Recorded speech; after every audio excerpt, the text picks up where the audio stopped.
Welcome to There Is a Method to the Madness. My name is Rob Maxwell, and I'm an exercise physiologist and personal trainer. I am the owner of Maxwell's fitness programs, and I've been in business since 1994. The purpose of this podcast is to get to the real deal of what really works, and most importantly, why things work. Hence the name, There Is a Method to the Madness. Before I get to today's show, I want to thank Jonathan and Lynn Gilden of the Gilden Group at Realty Pros. They are committed to providing the highest level of customer service in home sales. Why don't you give them a shout and figure out what your home is worth? 386-451-2412. All right. Good morning, everybody, or good afternoon, good evening, whatever time you're listening to this. I had a former student tell me that they love listening to my podcast while they work out, and I think that's good. I think that's a great time to listen to it, or maybe in the car on the way to the gym, just to kind of maybe get a little pearl of wisdom or something to get you a little more motivated. So I always really appreciate that. I love when former students tell me that they've found it and are listening, and I think that's pretty cool. So, the purpose, again, of the Method to the Madness is to talk about the science involved and then why it's applicable and how it works. And that could be the science of physiology. That's probably where I center a lot of it. But then also the science of human behavior, so psychology.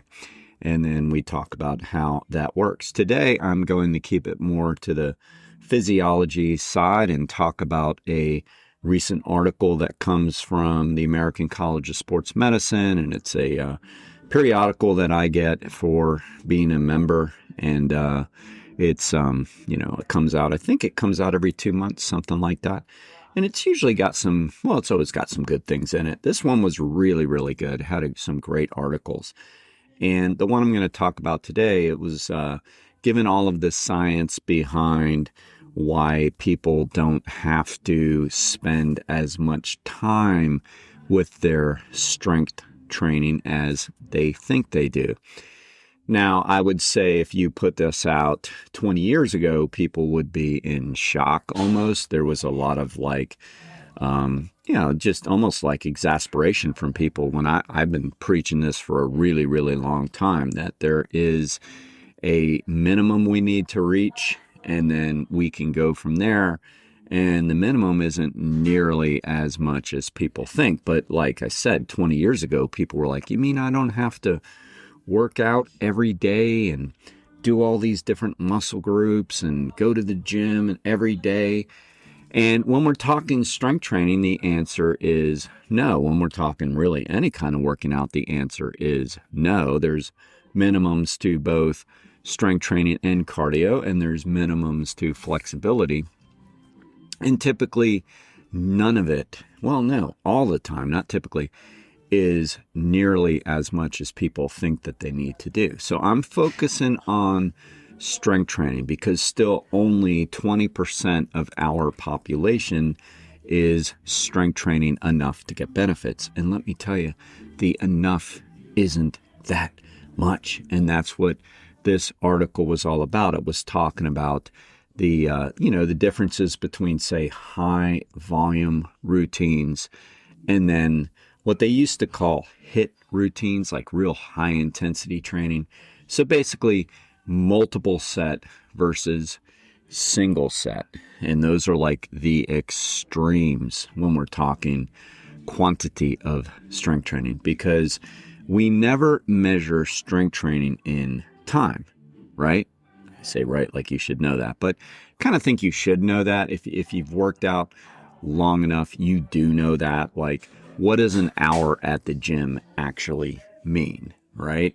It could be totally just slammed of doing sets for a minute and resting 15 seconds and then doing another set for the full hour, which they would have to kind of peel you off the floor if you did a strength training workout like that. Or it could be 20 sets done in 60 minutes, which that's a lot of rest in between. So time at the gym really doesn't matter a whole lot. It's the volume is going to come down to how many sets you do, how many reps you do. That's really the key with it there. So when we talk volume in strength training, or the how much, we're talking frequency, we're talking number of sets, not really even talking reps, because the difference is marginal. Now, reps matter to an extent, but they don't really matter when it comes to volume. Volume in strength training really comes down to frequency and sets. And we've studied it enough to know, all right? So there are some studies that suggest that if you are doing just a single set of a single muscle group exercise 2 times a week, you're getting enough stimulus to get results. Now, those are the high intensity training folks that have been around forever, since the Nautilus days. I tell you what, I've experimented a lot with that with people through the years, especially people that are really, really, really on a time crunch. And you do get stronger. I mean, there's just no way around it. Problem with that is those sets have to be taken to outright failure. And not everybody can or wants to do that. You think, oh, everybody can. It's like, not really. I mean, it's really hard. I mean, sometimes the brain tells us we're done 3 or 4 reps before we actually are. So, it takes a lot of experience to be able to work around that. And not everybody has the time to put in that kind of experience. So that's kind of tough, doing those single set routines like that to full intensity. That's kind of tough. So then the study went on to show, and this isn't new. This is not new to me at all, but I'm just glad they're covering it again, getting it out there to all the trainers so they talk. The studies went on to say, if you're doing 3 sets of a muscle group 2 to 3 times per week, you are really doing your minimum. So the bottom line is that's not a lot of work. When I say not a lot of work, it's not a lot of volume, right? Work is going to come down to how much effort we put in. The good news is, from the 3 to the 1, is that you can get away with more what we call RIR, reps in reserve, meaning you can keep it to like a 2 or a 3 if you're getting in those 3 sets per muscle group. Which means that, let's say you can do 15 reps if you went to outright failure. Like you're at 13 and it's burning and you're barely keeping form, and you're at 14 and it's burning even more and you're barely keeping form, and then finally reach 15 with all you have in good form. That would be like 15 to failure. So reps in reserve would mean that if you had a 3, you can go to 12 and stop there. And you most likely had enough muscle fiber recruitment to do the job. So, that gives us a minimum there, that think the 3 rule. So if we're doing 3 sets per muscle group, not per exercise, per muscle group, this is the minimum. And we're keeping it between a 3 in reserve or greater, and we're doing that 2 to 3 times per week, we're doing enough to get the benefits. Now, if you look at a high volume routine, which there's nothing wrong with it if you have the time and you're making gains. Like I always tell people, it's like, is what you're doing working? If it's working, keep doing it. So if you're going to the gym 5 days a week and you're strength training 5 days a week and you're getting benefits, meaning that you notice your muscularity is better, you're filling out your shirts more if you're a guy, or you're feeling better about yourself no matter what gender you are, whatever. If you're getting stronger, then it is working. All right, so don't change anything. But what the high volume folks will do is there might be like 9 to 10 sets per muscle group per workout. So a lot of results, or a lot of studies have shown that like 20 sets per muscle group per week is almost like the maximum that somebody can get benefits without overtraining, not taking steroids. Because if you're taking steroids, you can get away with a lot more training. So pretty much like 20 sets is the outright max. So if somebody's doing, say, 10 sets of legs on a Tuesday, and then they do 10 sets on a Friday, that would be like the maximum. And I know some folks that for years have done even more than that. Well, the studies are saying they're probably overtraining. And again, a lot of it comes down to the intensity that you put in there. And that's the rep and reserve thing. Again, you got to always take that into consideration, because if you're not recruiting the muscle fibers almost completely, this set really doesn't count. We would call that a warm-up set. So to kind of recap and tell you what all this means is the studies have confirmed that you don't have to spend nearly as much time in the gym as you think you do to get stronger, because it comes down to making sure that you are training all the major movements of the body, so the major muscle groups. If we're doing forms of squats, that means, and when I say forms of squats, that could be regular squats, that could be dumbbell squats, that could be leg press, which is a machine version of a squat, that could be a split squat, which is really just an isolateral version of that. If you're doing any form of squat, if you're doing upper body pushing, like push-ups or chest press or bench press or dumbbell chest press, then you're working your upper body pushing muscles, which are your pecs, your shoulders, and your triceps. So if you're doing that regularly for your workouts 2 to 3 times a week. And the other major movement, if we're doing upper body pulling, such as pull down, such as row, such as high row, such as reverse fly, then we're working our back and we're working our biceps. If we do that regularly 2 to 3 times a week. And then the other major motion would be a hinge movement. That's where we kind of bend forward at the spine, but not really. You got to push your butt all the way back on these. It's called a hinge movement, and that really works your core, your rector spinae, your hamstrings, your glutes. Very, very important areas for people to work. So if you're doing that on a regular basis, then we're hitting the right muscle groups, we're getting stronger. Now, to throw in the minimum, if we're doing, say, 3 sets for those areas, let's say you go to the gym and you're doing, you're a minimalist, which is fine, and it's not worse than a maximalist. It's important to understand that. It's just different.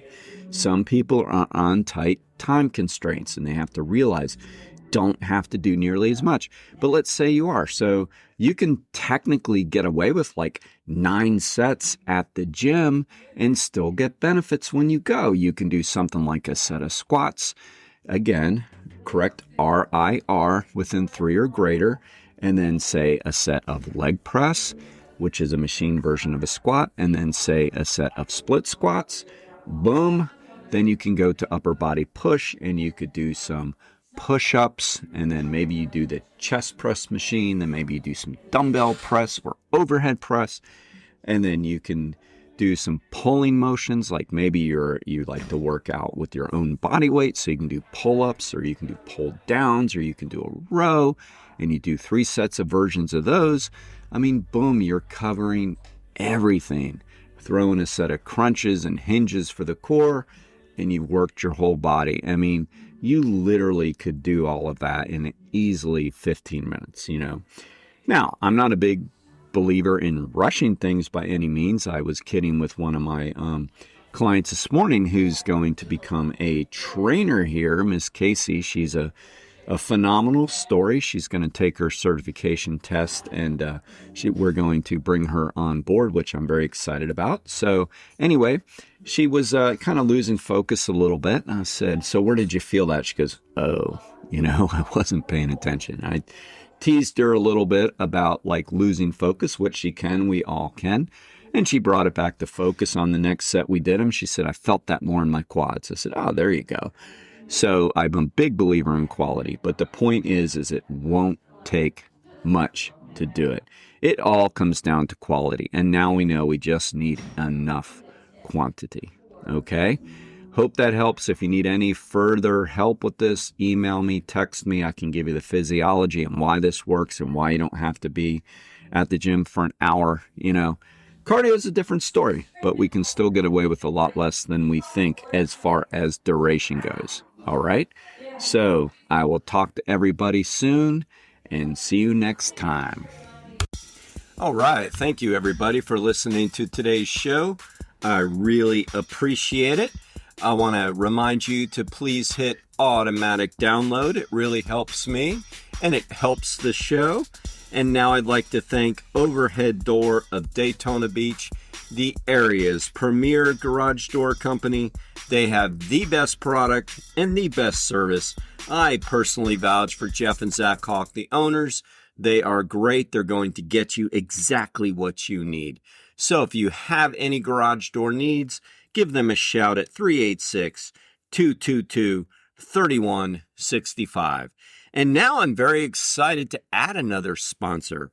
ProCharge Liquid Protein Enhancer has joined the team. And let me tell you, they are a great product. I pop one after a workout. Each container has 40 grams of protein, so that's 2 servings. I take 20 grams after I work out. What's really cool about them is it's portable. You can throw them in your suitcase. You don't have to worry about mixing powders and making a mess.